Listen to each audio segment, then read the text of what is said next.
Chosen one, untruth wilts in certain climates. It prefers stale air and fast talking, dim corners and short breaths. You do not provide these conditions. The atmosphere you carry makes lying feel like a sweater in August, possible but unbearable. You do not interrogate, and yet confession begins to travel toward you like water toward lower ground. This is not because you are terrifying, it is because you are coherent. Your sexual energy, disciplined and dignified, does not hire manipulation to do the work of magnetism. It lets honesty do the heavy lifting. And honesty, sensing a safe commute, shows up on time. The first lie to die in your presence is the lie you once told yourself, that performance is the price of belonging. You stopped paying that tax. You chose worth over worthiness, being over branding, repairs over excuses. You practiced telling yourself the small, plain truth before the big, glamorous one arrived dressed for attention. You looked in the mirror without weaponizing the gaze. You forgave yesterday without turning it into a shrine. You refused to call avoidance wisdom or haste courage. Having made peace with yourself in this way, you no longer need the room to provide anesthesia. Without that demand, pressure evaporates, and where pressure evaporates, pretense cannot find oxygen. People sense the difference in the way you listen. You are not collecting material. You are not waiting for your turn to perform empathy while hoarding the spotlight. Your eyes do not try to edit the speaker into a better story for your myth. They attend. They bless. They refrain from rescue when dignity needs the workout of articulation. In such listening, a boast shrinks to its proper size without humiliation. A grievance remembers the human on the other end, and a secret decides that darkness is too expensive. Truth begins to prefer your company. Your boundaries protect this preference. You refuse to reward manipulation with more of your attention. You decline to be drafted into triangles where two people outsource their courage to a third. You do not let flattery buy what persistence should earn. You do not allow urgency to pass counterfeit bills in the form of panic. Because access is not available for sale, people stop shopping for it with theatrics. They either bring their honesty or they take their leave. Both outcomes are merciful. The room loses the talent for pretending, and energy that used to be spent on masks becomes available for meaning. Even your silence has become incorruptible. Silence used to be the stage where anxiety performed 1,000 futures. Now it is a chair where reality sits and catches its breath. You refuse to let quiet be a punishment, so quiet stops being a threat. You refuse to let pauses be traps, so pauses stop being negotiations. In that recalibration, lies run out of hiding places. They were banking on speed, on glare, on the fear that truth would be too heavy to lift. You bring slowness, you bring lamplight, you bring the practical mercy that lifts with you. The weight was exaggerated. The room discovers it can carry its part. Your humor becomes a solvent for pretense. You joke in a way that untangles knots rather than tightening them, that returns breath rather than stealing it. Sarcasm, so often the camouflage for cowards, finds itself unemployed. Wit without malice becomes the house style. Under that style, people do not need to lie to be interesting. They are permitted to be particular, to be precise, to be exactly as bright as the moment requires, and no brighter. The relief is visible in the angle of a shoulder, the recalibration of a jaw, the way eye contact stops trying to audition and starts trying to understand. There is a gentleness in the way you confront, and it terrifies falsehood because it removes its favorite defense, the right to claim it is being attacked. You say, simply and specifically, this is what happened, this is what I felt, this is what must change. You leave theater to those who need it. Theater does not survive your light. Without an audience, it becomes practice, and practice, given time, becomes skill. You are not shaming people into truth. You are starving the circus that makes lying look necessary to save face. The feminine recognizes a sanctuary in this clarity. She does not need to code her speech for fear of being punished by a man's insecurity masquerading as morality. She does not need to exaggerate softness to avoid being framed as hard. She does not need to make herself smaller to fit your comfort. Your presence does not demand stagecraft to remain interested. It demands reality, and reality is a relief when it will not be charged admission. Around you, she tells the truth in her own voice, at her own pace, with her own proportions, because your magnetism is not a maw that eats stories. It is a room that hosts them without turning them into props. The masculine, too, breathes differently. He discovers that respect can return without posture, that strength can be measured by repair rather than intimidation, that leadership can be proven by temperature control rather than headline control. He notices you apologize before the bruise darkens and chooses to do likewise. He notices you end the night while kindness still has the floor and learns to leave before glory curdles. He notices you say, "I don't know," with a tone that does not beg and begins to trade performance for precision. Lies cannot survive in men who take these trades seriously. There will be moments when truth arriving will sting. You will hear the sentence that asks you to adjust, and you will feel the heat rise. Your practice makes you waterproof to panic in these moments. You breathe, you bless the messenger, you separate shame from responsibility like a craftsman separating fibers. You repair what is yours and return what is not. People witness this and recalibrate their own courage. It becomes easier, in your orbit, to say the thing that must be said and to hear the thing that must be heard, because neither saying nor hearing threaten belonging. When you leave a room, proof of this climate remains. Exaggerations shrink on their own. They are too heavy for the air you taught the space to keep. Apologies arrive earlier. They are cheaper in the economy you modeled. Credentials stop being waved at every turn. Competence is quieter and more convincing. Even gossip finds less appetite. Mouths remember what it felt like to speak plainly without plotting. The space keeps your standard because it feels better to breathe this way. People will not thank you aloud. Their behavior will. Their sleep will. Their next day choices will. Keep the discipline that makes deception expensive. Keep water close so your patience stays solvent. Keep sleep honest so your edge stays kind. Keep movement regular so your feelings stay in motion rather than in management. Keep prayer simple so your motives stay audible to yourself. Keep boundaries smiling so your no teaches as much as your yes. Keep humor humane so relief can arrive without a victim. In that steady custody, your sexual energy will continue to be what it has become, magnetism with a conscience, and lies finding no purchase will slip away from your rooms like fog under an honest sun. Chosen one. There is a certain hush that follows you out of a doorway, the kind that does not mourn but remembers. It is not dramatic. No one clutches a chest or names it out loud, but the air keeps a small echo of your temperature, and the furniture keeps the lesson of your hands. Conversation tilts toward honesty 1 degree longer than usual. The laugh that might have grown teeth chooses instead to round itself and rest. Someone reaches for their phone and then, without scolding, sets it face down as if the table were sacred again. This is what craving looks like when it is healthy. Not a hunger that consumes, but a homing signal that invites the good to return to itself. What a room longs for after you is not spectacle. It is the standard your presence made feel possible. You did not make the evening a competition. You made it a climate. You did not audition for the crowd. You arranged the hours so that people could be relieved of pretending. You stepped in as if the threshold were a soft instrument and tuned the moment to its best key. And then you stepped out before the melody exhausted itself. The ache that remains is not for more of you as a performance. It is for more of what you allow in others. Truth that can breathe, laughter that does not invoice dignity, desire that remembers its manners and therefore keeps its heat. Notice how often the body registers this craving before language arrives. The hand that fidgets with a napkin smooths it twice, as if ironing the evening's memory into fabric. The friend who likes to win conversations glances at the empty chair and chooses a question over a punchline. The shy one who spoke once while you were there speaks again, not because the fear is gone, but because your attention, like a lantern set on a low table, taught them where the ground is. Even the way people stand changes a little. Less like soldiers, more like roots. You did not lecture. You left a livable posture in the air, and bodies, being wiser than headlines, copy what makes living easier.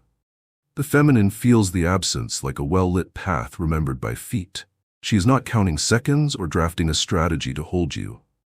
Her nervous system is revisiting a small archive of sensations that matter. The way your gaze returned light without taking it, the way your touch asked and then listened, the way your restraint unhooked panic from her breath. She misses not attention but atmosphere. The sanctuary you bring when your sexual energy serves wisdom rather than hunger. Rooms crave your return for the same reason rivers crave their banks. Shape makes flow a gift. You make this longing safe by the way you leave. You do not wring the last laugh from a night that is already perfect. You do not linger because your ego needs an ovation. You rise while kindness still has the floor, and you close the door softly as if the house had ears.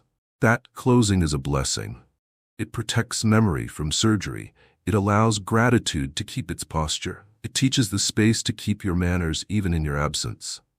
The people who remain do not collapse into the old chaos. They continue the better customs you set because they felt good to practice. Craving becomes a teacher rather than a thief. Your absence adjusts clocks. Bedtimes arrive when they should, not because fatigue wins, but because mercy is on schedule. Mornings greet people who are not haunted by what was said after the hour got thin. Apologies become smaller because damage stayed small. The next invitation is written without flattery or pressure.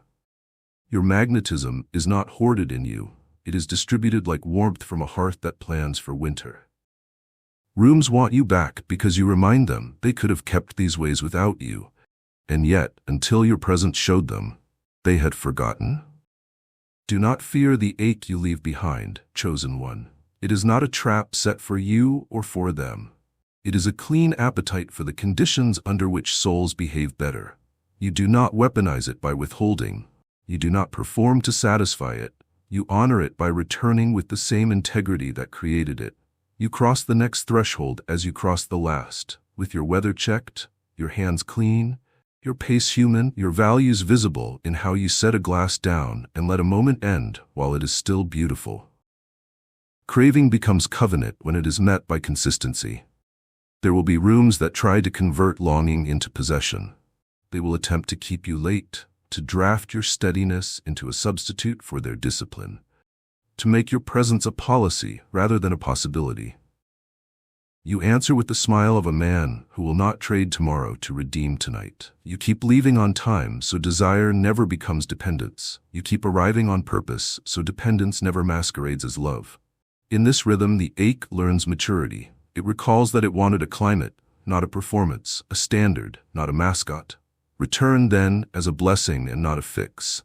Let the doorway greet the same man it saw leave, unhurried, undistracted, unwilling to extract. Walk back into the space and watch how breath organizes itself at that sight. Watch how eyes adjust to your light instead of demanding more wattage. Watch how the youngest and the oldest in the room respond first because their bodies are least interested in theater. They lean. They brighten. They behave as if a friend of the house has come home and will once again remind the walls how to hold themselves. You do not need to do much. Your presence is already the instruction manual the evening wanted. Keep tending the handful of practices that make you welcome to crave. Keep your yes warm and your no clean. Keep your compliments building courage rather than dependency. Keep your humor rescuing moments rather than creating casualties. Keep your touch speaking the native language of consent. Keep your timing a steward of endings rather than a thief of them. The more faithful you are to these plain arts, the more honest the rooms will be about wanting you back, not to idolize a man, but to remember a way of being that makes people better than their most nervous habits. This is the right kind of craving, a place missing its climate, not its spectacle, a people missing their best, not their distraction. Chosen one, disruption has a reputation for arriving with thunder. Yours arrives like water. It does not shout, it carves. Give it time and stone learns a new language. Give it a day and dust rises, then settles into a shape that refuses to go back. You enter a room and the old habits, posture, pace, the currency of attention begin to reconsider themselves without a fight. This is not sorcery. It is design. Your sexual energy has stopped advertising and started organizing.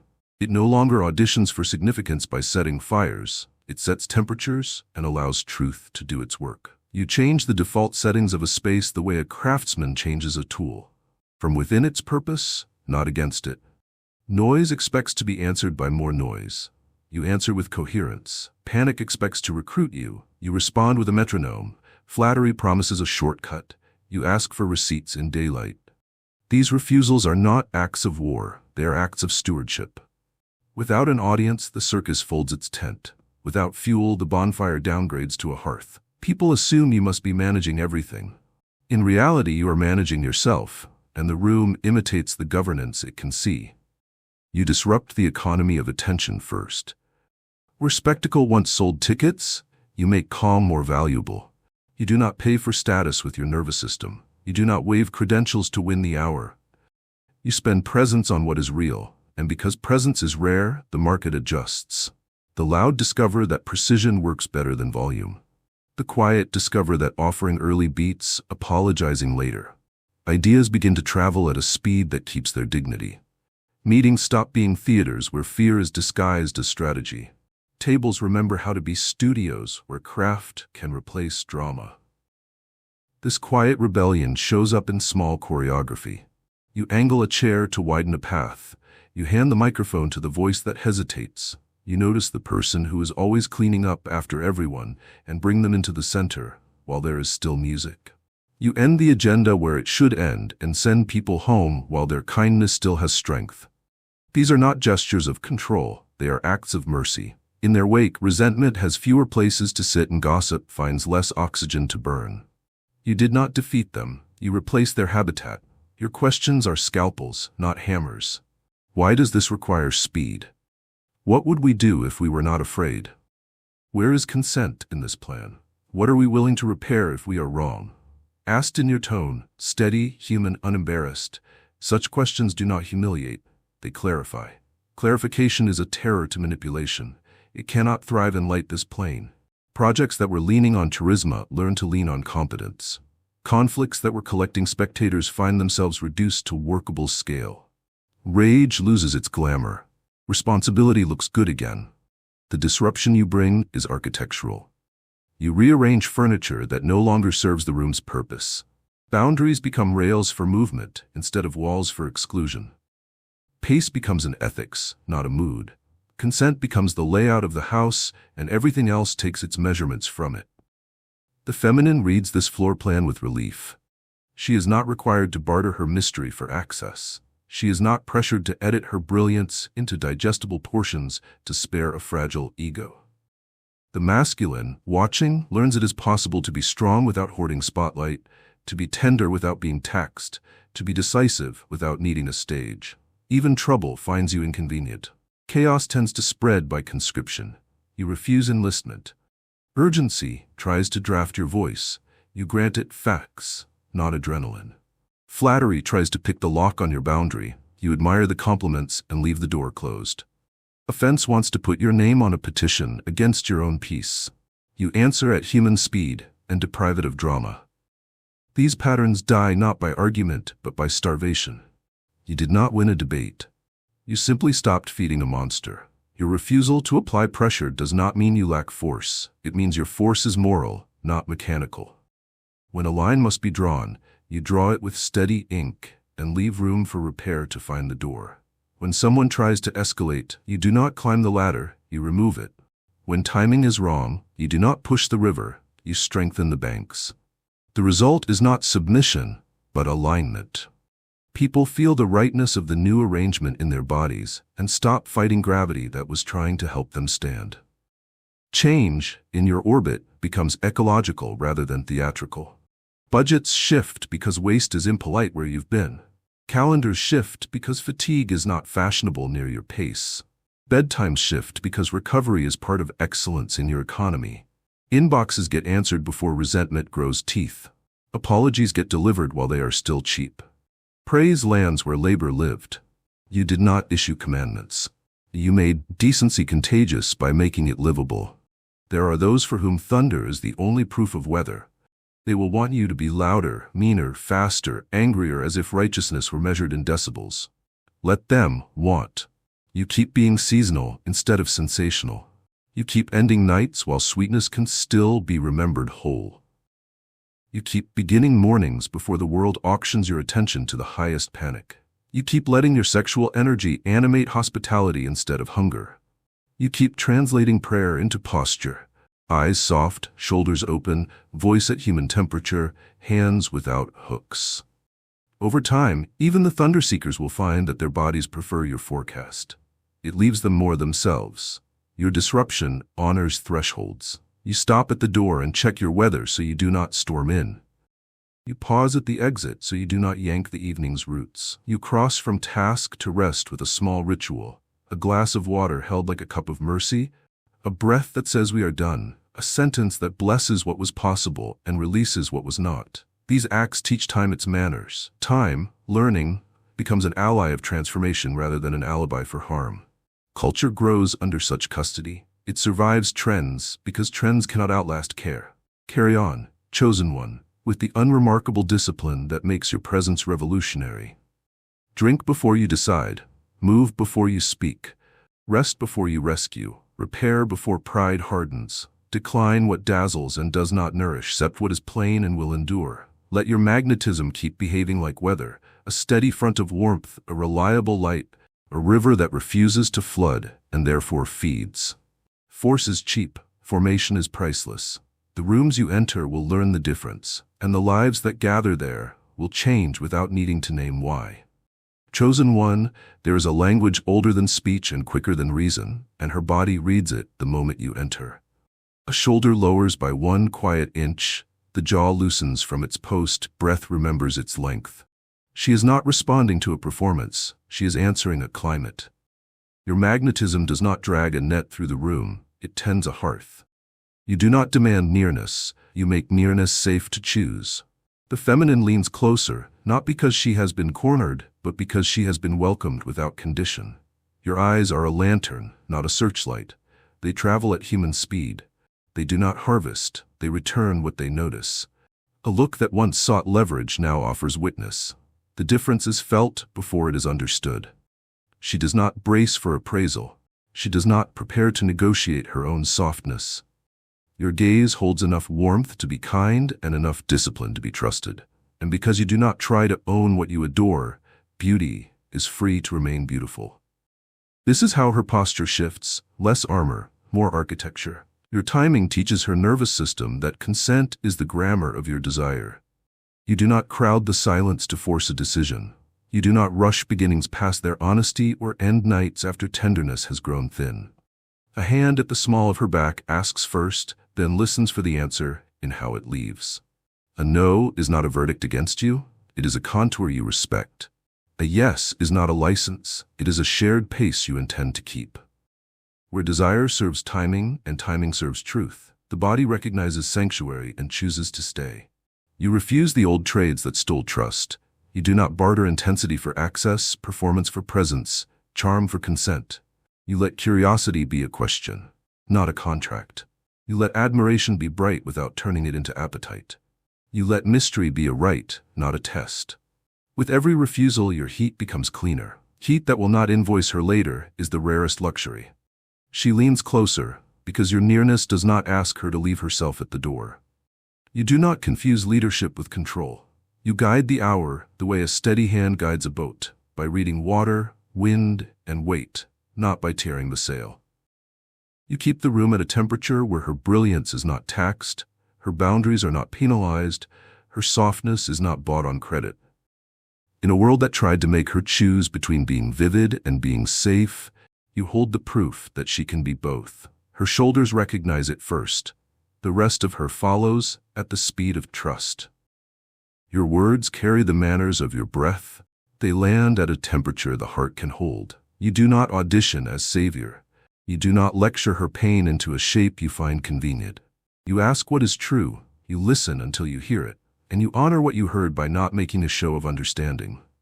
This mercy does not lower standards, it raises courage. A woman who doesn't have to fight for her own reality will bring more of it into the room, and more reality is exactly what your magnetism was made to meet. You understand that boundaries are not barricades, they are design. You admire the gate because you love the garden. You do not test the fence to learn its strength. You read the sign and walk the path it permits. When she slows, you slow.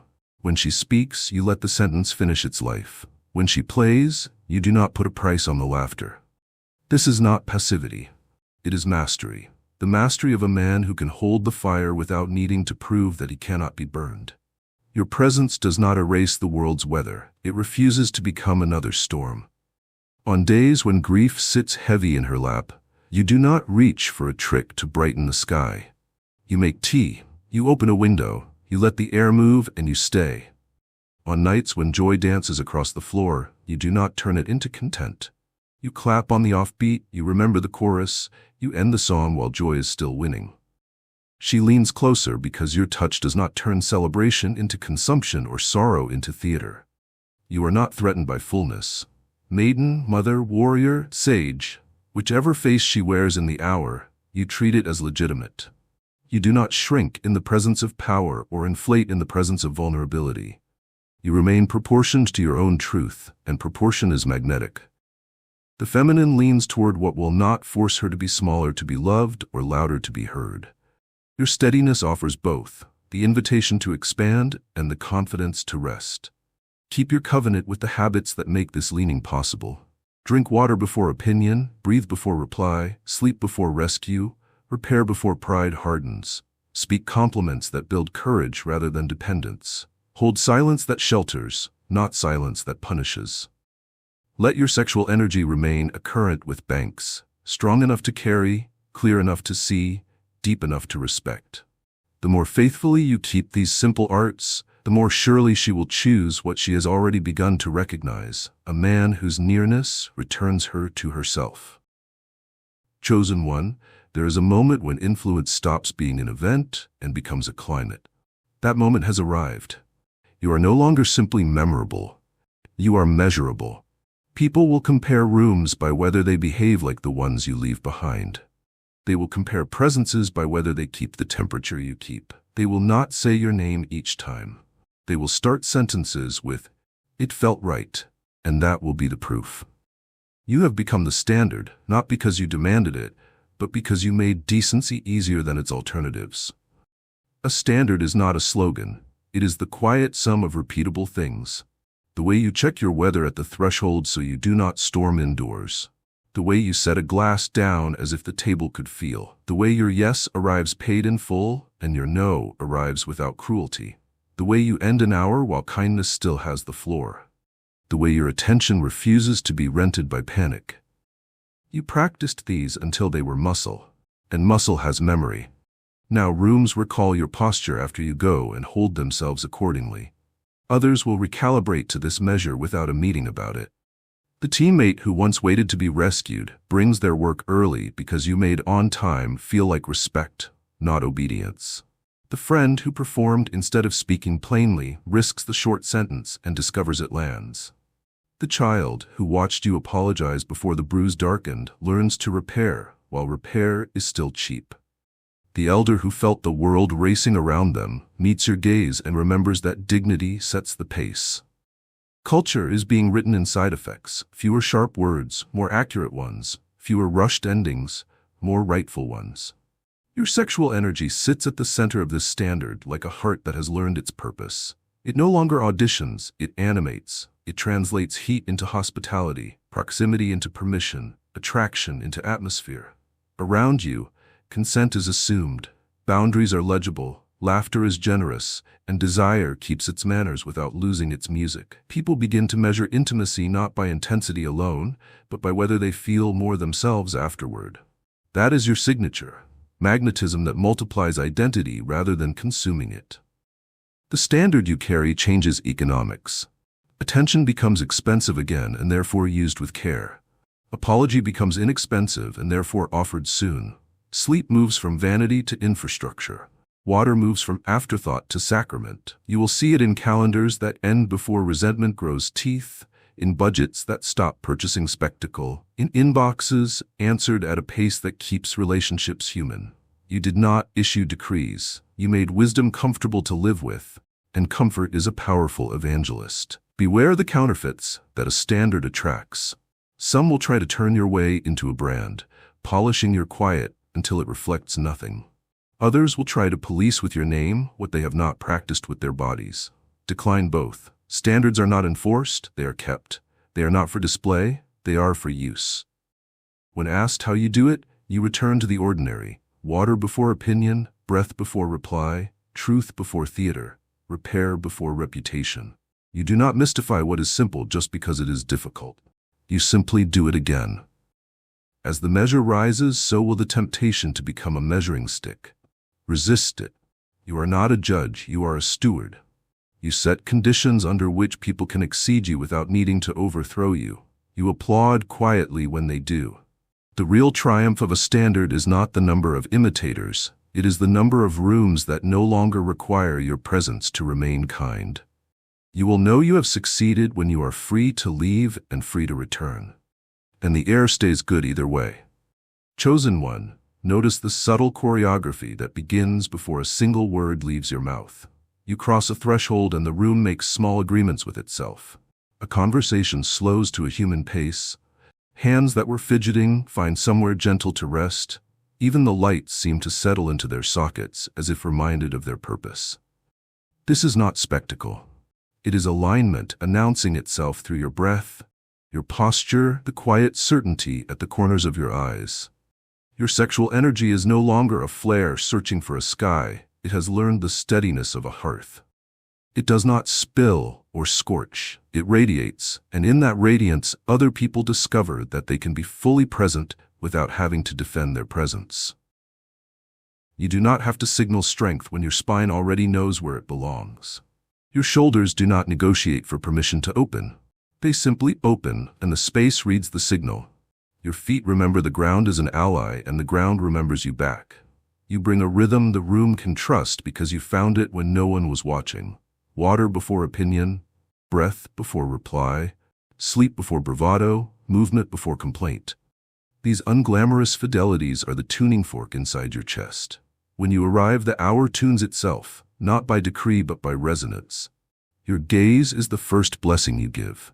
It does not harvest, it honors. It moves slowly enough to see without taking and rests long enough to say I'm here without pressing anyone to say you are mine.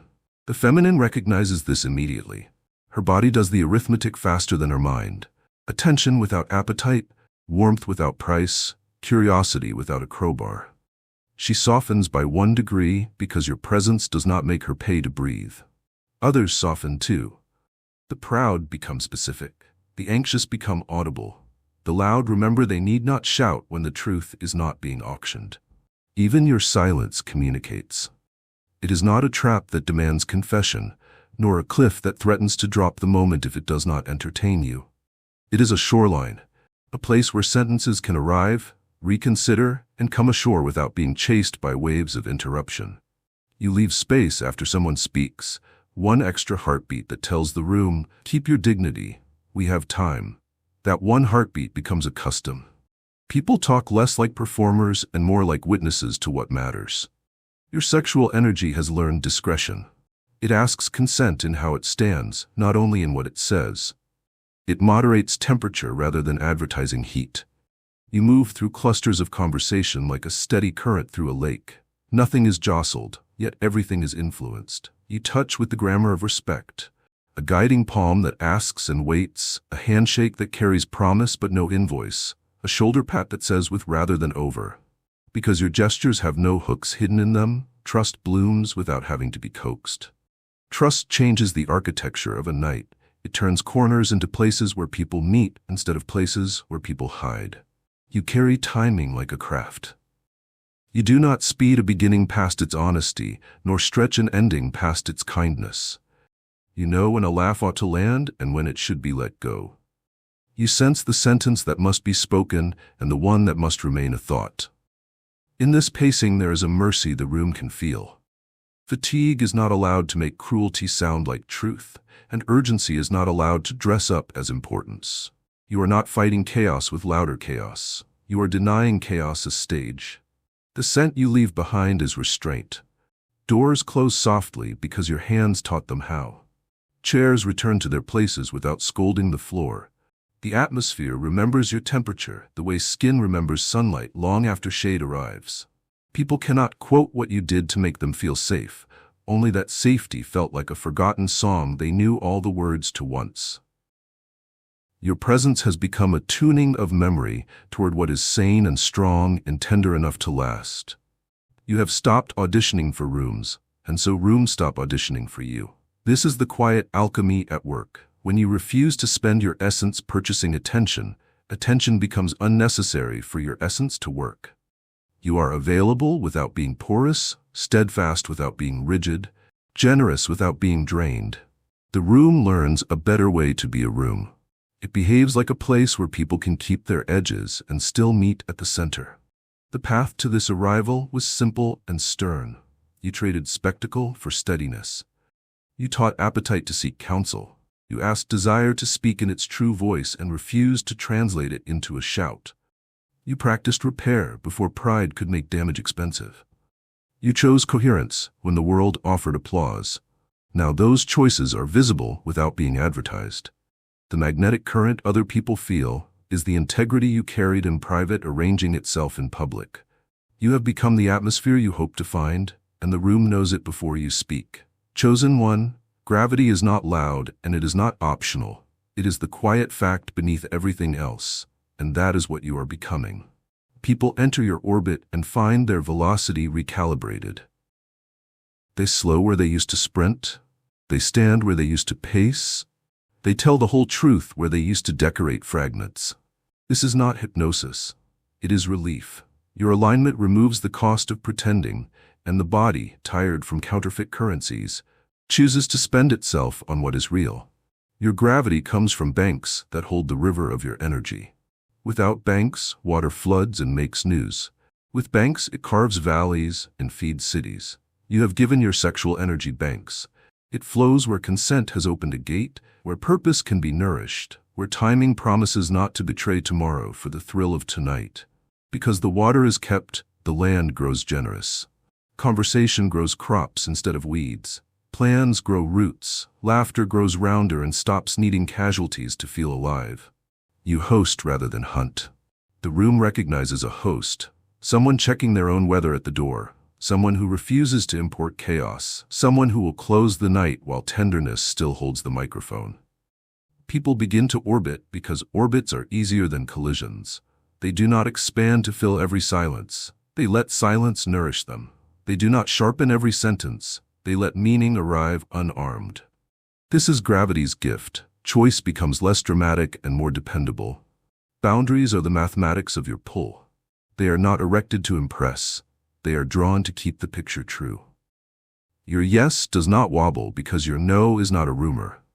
Your pace stays human because you refuse to rent your attention to emergencies that do not intend to heal anything. You decline charmed chaos, smile at it, bless it from a distance, and invest your heat where integrity can turn it into warmth. The result is a climate where people can risk without being taxed for it later. You cannot be baited by flattery because flattery is a fire that offers light without wood. You bring wood. You bring the small stacks of effort no one claps for. Email answered with clarity.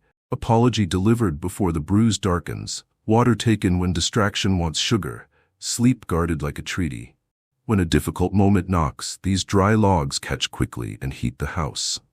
Others gather. Not because you announced a blaze, but because your room is the one where cold finally ceases to feel like fate. Your gravity changes the geometry of conflict. You do not add volume when you can add vision. You name the shape of the problem smaller than the people in it. You separate pattern from person so repair can be a craft and not a courtroom. A single accurate sentence, placed with care, carried at human temperature, does the work a lecture never could. Tempers tire because they have nothing to push against. Pride loses traction because humiliation is not on the menu. The room learns that accountability and dignity can share a table. It remembers and will not easily forget. The feminine reads this field first. Her nervous system, fluent in the physics of safety, recognizes heat that will not turn her into fuel. She does not have to disguise her power to keep it. She does not have to barter her mystery for attention. She can be vivid without being drafted, open without being obligated, close without being claimed. The gravity you keep is not over her. It is over yourself. That self-governance is the rare magnetism the body trusts before the mind finishes its paperwork. Others find themselves orbiting with new accuracy. The loud do not need to be louder to be heard. The quiet do not need to disappear to be safe. The brilliant do not need to be exhausted to be admired. The wounded do not need to be theatrical to be believed. You have altered the price of admission. No one has to pay with their integrity to remain in the room. Once the tariff is removed, presence increases, and with presence comes the competence that panic always counterfeited. Gravity also means you carry endings with a stewardship that makes beginnings possible. You leave a gathering while kindness still has strength. You close the laptop before respect gets thin. You decline one more round so memory can remain whole without editing. In your wake, people sleep earlier and wake clearer. They plan with oxygen in their sentences.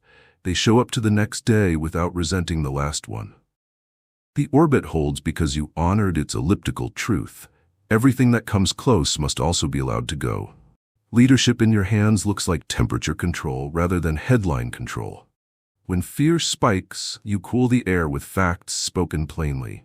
When apathy chills, you warm the room with meaningful work rather than emergency theatrics. When confusion fogs, you bring lamplight to the path instead of spotlight to yourself. The team, the family, the friends, the strangers at a shared table, each discovers they can be better versions of themselves because your gravity makes better the path of least resistance. You are not immune to weather. You simply refuse to let weather become climate. You step outside when your edges spark. You repair when your aim is off. You ask for perspective when your vision narrows. The honesty of this maintenance is part of your pull. People trust what is mended in daylight more than what is polished in the dark. They choose your orbit because it is not a performance, it is a practice. Practice is contagious. Soon thresholds across the city carry the small pause you teach them. Doors close softer, voices enter rooms already checked for storms. Minutes stop pretending to be scarce and begin behaving like gifts. Keep the bank strong and the river generous, chosen one. Keep water before opinion, breath before reply, truth before theater. Keep your yes warm and your no clean so neither needs to be loud to be believed. Keep leaving rooms while the glow is honest so the glow can stay. Gravity builds this way, patient, precise, faithful. It bends space without breaking it. It turns orbits from accidents into agreements. It makes escape unnecessary because proximity no longer costs a person their soul. Chosen one, there is a certain kind of presence that refuses to audition and still steals the scene. It does not arrive with trumpets or choreographed entrances. It arrives like gravity, and then everything remembers how to behave. That is what you are this month. Quiet influence, undeniable imprint. A frequency that registers in the body before the mind has language for it. You could sit in the far corner, and the room would still arrange its chairs toward the angle you've chosen. You could speak once, and the echo would keep working long after the sound is gone. Unforgettable is not an act for you now. It is a consequence. What lingers has changed its ingredients. It is not perfume or posture or the punctuation of your sentences. It is the trace of coherence, the scent of restraint, the warmth of a flame that knows its own house. Your sexual energy has learned patience and direction. It no longer tries to impress the hour by flaring at the edges. It holds the center like a hearth that expects winter and plans to be useful. In that steadiness, people find what they keep pretending to look for elsewhere. A reason to put their shoulders down, a place to rest their eyes without paying for it later. Permission to speak the kind of truth that does not require a stage. They will not name your influence. They will simply stay longer than they meant to and go home better than they arrived. Absence now is the measure. When you slip out, the room hears itself again and discovers something is missing that cannot be replaced by volume. A laugh will try to stand taller and cannot. A new anecdote will try to find the thread and cannot. Someone will reach for spectacle and the moment will resist because the atmosphere remembers the gentler standard you set. People begin to gather cups, stack plates, smooth tablecloths with an attention that was not there an hour earlier. They will tell themselves the night ended at the right time. Their bodies will tell the truth. It ended right because you taught the clock its manners and left while kindness still had breath. Unforgettable is not only what you leave behind in others, it is what you leave intact in yourself. You do not spend your peace to purchase attention. You do not loan your focus to every glittering plea. You do not barter your pace for the quick applause of a room too tired to deserve it. When praise lands, you let it sit where the work lived. When criticism arrives, you let it point to craft without letting it rename your worth. The radiance that stays has learned the cost of being bright and pays the ledger quietly, on time, in small, faithful installments. Early water, clean food, real movement, enough sleep, repair before pride gets loud, boundaries that smile and hold. People cannot quote these habits when they speak of you. They do not need to. They feel them. You've become unforgettable because your quiet has stopped being empty. It is no longer the absence of words. It is the presence of listening. Silence around you is not a cliff people fear. It is a shoreline where sentences can land safely. Your pause grants dignity instead of suspicion. Your gaze blesses rather than harvests. When you do speak, the room hears a man who did not outsource his sentences to adrenaline. Your words travel at the speed of comprehension and arrive with breath left over. No one is being dragged to agree. Everyone is being invited to tell the truth. In this climate, performance retires early, and sincerity, unfashionable but effective, takes the job. Your touch, too, has learned to leave a memory that does not demand sequel. A guiding palm through a doorway asks first and listens for the answer in how it departs. A handshake carries promise without debt. A brief embrace does not smuggle an agenda inside affection. The body reads these nuances before the brain can file them, and the result is trust that expands without fanfare. That expansion is your signature now. People will remember you by the space they had to be themselves while you were near, by the way their own integrity seemed easier to reach, by the odd relief of not needing to audition for approval. There are those who will test this light. They will try to bait you into thunder because thunder entertains. They will try to stretch the night past tenderness because spectacle sells. They will ask you to spend what you saved so they can avoid saving themselves. You are unforgettable because you refuse. You decline without insult, exit without drama, and let mercy keep its posture. The room, spared the hangover of excess, will thank you tomorrow in the only currency that matters: better choices, gentler tones, an appetite for substance that lingers when glitter stops working. Remember, chosen one, spectacle burns fast and leaves smoke. You are not smoke, you are the clean warmth that furniture remembers. You are the memory a threshold keeps when a careful hand closes the door. You are the calm the cup holds from the way you set it down. You do not have to be loud to remain. You only have to keep your covenant with steadiness until steadiness becomes the story other people tell themselves when they think about how they want to live. That is what unforgettable is. Your name spoken quietly by rooms that behave better after you are gone. Chosen one, eyes follow you not because you demand the gaze, but because your gaze does not take. People track what returns them to themselves, and that is what your looking does now. It does not survey for leverage or inventory for advantage. It accompanies. It holds the human first and the performance second. It lights a path instead of blinding the traveler. In your eyes, the room encounters a rare message. I will see without claiming. I will honor without interrogating. I will welcome without consuming. The body, which has learned to be suspicious of attention, recognizes this mercy instantly and permits the heart to open a notch. Your presence has become a mirror that does not distort. When you listen, people hear their own honesty sound right for once. When you nod, meaning finishes arriving.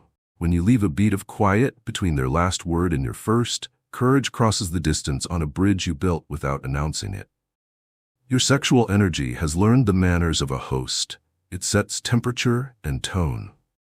It brings chairs for the shy thought and a window for the crowded feeling.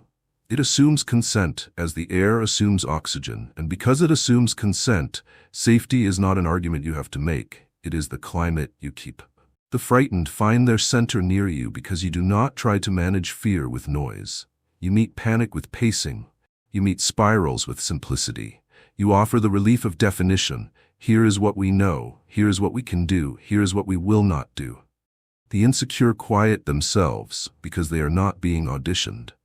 Your attention does not turn them into material for your myth. It returns their edges, and once edges are returned, strength is easier to find. Even pride, so quick to armor itself against humiliation, sets down its shield in your company, because your firmness does not seek triumph. It seeks truth. Truth does not need a trophy. It needs a table. Hearts open because your boundaries make opening safe. You honor a no without making it a referendum on your worth. You receive a yes without turning it into a contract for future compliance. You let maybe be, maybe long enough for clarity to be earned instead of coerced. The feminine reads this timing as fluency.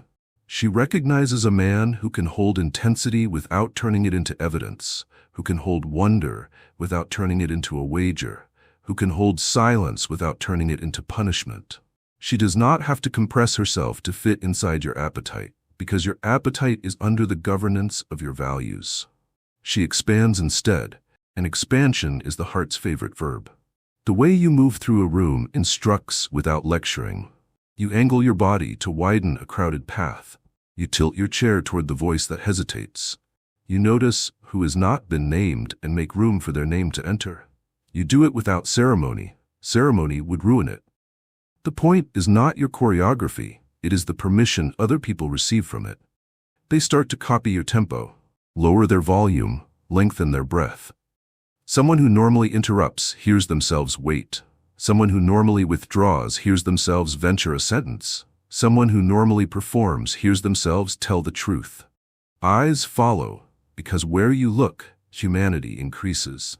Your humor has become a key rather than a knife. It unlocks the stuck hinge of a tense moment instead of cutting a target to get a laugh. You rescue awkwardness from the need to become cruelty to survive. Laughter in your orbit is restorative.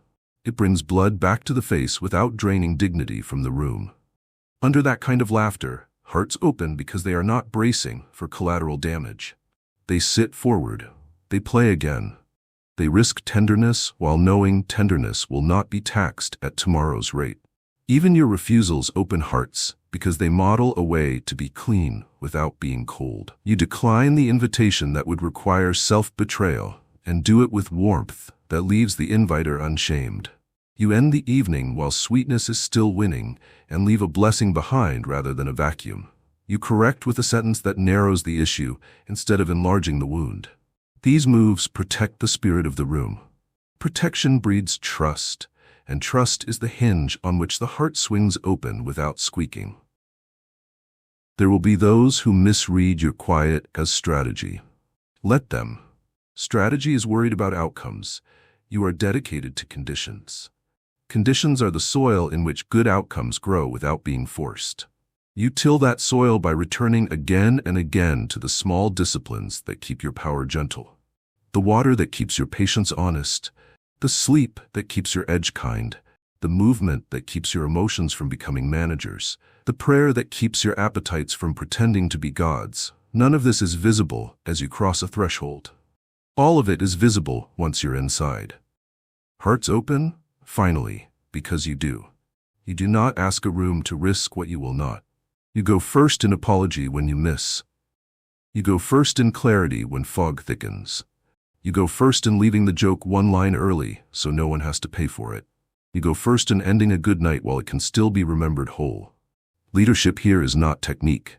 It is temperature. You carry the kind of heat that coaxes truth from hiding and then keeps it safe once found. Walk this way, chosen one, eyes soft, edges clear, breath unhurried, values visible in your pace. Let your attention keep being the lantern that makes people brave enough to see themselves without armor. Let your boundaries keep being the architecture that makes love usable. Your presence is a quiet magnet. It pulls what is real toward the center and lets what is false drift to the edges where it cannot harm. Eyes will follow. Hearts will open. Not because you captured them, but because your light taught them they never had to hide. Chosen one, your breath has become a quiet instrument, and every room takes its cue from the way you play it. You inhale without hurry and exhale without apology, and the atmosphere does its arithmetic. If you are not rushed, perhaps rushing is not required. If you are not braced, perhaps impact is not imminent. A conversation that was sprinting pauses to find its footing. Jokes that were trying too hard relax into something rounder and kinder. Even the light feels less desperate, as if it no longer needs to glare to be noticed. This is not mysticism for its own sake. It is the mathematics of presence. Your sexual energy, Once a flash seeking witnesses, now rides your breathing like a tide, warming what is cold, cooling what is fevered, and reminding the hour of its right tempo. You learn this climate making in private, where no applause could counterfeit progress. You chose the glass of water when your mind asked for distraction. You opened a window and let air speak to your lungs before headlines could. You moved your body until patience reached your joints, not just your ideas. You slept when pride wanted to argue that exhaustion is a crown. These choices taught your nervous system a language the world has almost forgotten. Slow is not the enemy of strong. Calm is not the opposite of power. Now your breath carries that language into spaces that have been over-translated by anxiety. People cannot name why their shoulders drift downward in your presence. They only know that bracing feels unnecessary and therefore expensive. Watch how the temperature shifts without fanfare. A barista meets your eyes, and her hands remember the craft under the rush. A colleague who tends to sharpen every sentence finds the edges blunted into clarity rather than cut. A child who is decorating a question with performance to earn approval simply asks, and you answer as if curiosity were dignity in motion. The elder at the crosswalk does not apologize to the universe for existing slowly because your pace, even when you are late, refuses to draft cruelty. None of this is dramatic, and all of it is real. Heat becomes warmth. Chill becomes composure. Noise becomes music with space between the notes. Your touch obeys the same thermometer. You guide through a doorway without claiming the threshold. You set a glass down as if the table had a nervous system. You adjust your coat without making fabric feel like an afterthought. These gestures are small and precise, but they sample as safety. The feminine, especially, reads them at a speed faster than thought. She recognizes a heat that will not invoice her later, a nearness that does not turn her into evidence. Your breathing teaches her body that boundaries will be honored, while beauty is welcomed. In that climate, she opens without bargaining against tomorrow. The temperature of the room was always hers to decide. Your breath simply reminds her that she may choose comfort without apology. Words change temperature too, when you hold the air as if it were a shared resource. You leave a beat after someone speaks, not as a tactic, but because meaning needs a landing strip. In that beat, confessions that would have disguised themselves as jokes come in for a clean arrival. In that beat, anger loses a few decibels and gains a few facts. In that beat, laughter finishes its work without needing a casualty. Your sentences stop measuring themselves by volume and begin measuring themselves by usefulness. You do not elongate for theater, nor do you compress for control.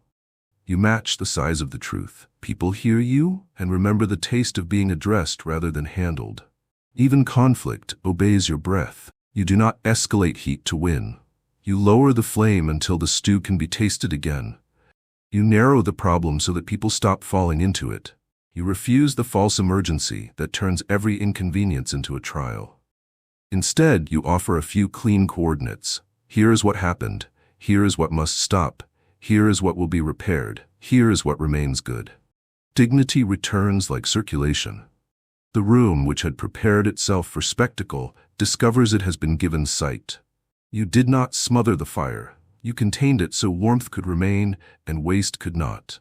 Your sexual energy is the quiet power plant beneath all of this, not a billboard on the highway. It hums in your voice and steadies your posture. It lives in your eyes without becoming appetite, in your timing without becoming a trap, in your proximity without becoming a claim. The body across from you senses it first, a temperature that does not fluctuate in response to applause or withdrawal, a steadiness that does not punish boundaries or purchase access with pressure. Attraction in this climate becomes relief before it becomes anything else. Relief is the honest prelude to intimacy. Relief says we can think here, and because we can think, we can choose. And because we can choose, we can trust what follows. Leave a room like this and you will hear your absence in the way the air tries to keep your pace. The door closes more gently behind you. The unfinished argument remains unfinished because it is no longer hungry to devour the evening. People find their way to bed earlier and wake with fewer apologies to make. Memory holds the night without surgery. This is how you know your breathing has been useful. Tomorrow arrives without inheriting the debt of today. Your magnetism did not deplete anyone to exist. It gave them back to themselves. Keep your ritual plain enough to repeat on tired days. Drink before you opine. Move before you decide. Rest before you rescue. Pray before you perform. Do not measure your usefulness by noise. Measure it by temperature, by whether the hour behaves better after you touch it, by whether the room stops trying to be impressive and starts trying to be true. Your breath is a metronome now. Let it keep time for those who have forgotten that time is not a tyrant, but a servant where peace sets the tempo. Chosen one, there is a sacred echo in every gaze that meets you this month. It begins as curiosity, bright and unguarded, but it matures into recognition. What holds their eyes is not merely your face nor even your voltage. It is the way your life has learned to reflect light without bending it. You have become a mirror that hands people back to themselves, unwarped. Women keep looking because their souls are testing a question they scarcely dare to ask. Is wholeness real in the wild? Your stillness answers before your mouth does. Yes, here, now, in a human body that refuses to negotiate its values when attention is warm. Mirrors must be clean to be trustworthy. Vanity smudges, performance fogs. All month you will feel the invitation to convert attention into access, to turn admiration into leverage, to narrate your light until it becomes a costume. Decline the stage and keep the glass clear. Receive every glance like a guest you refuse to invoice. What you are reflecting is not proof of your importance. It is proof that order is beautiful.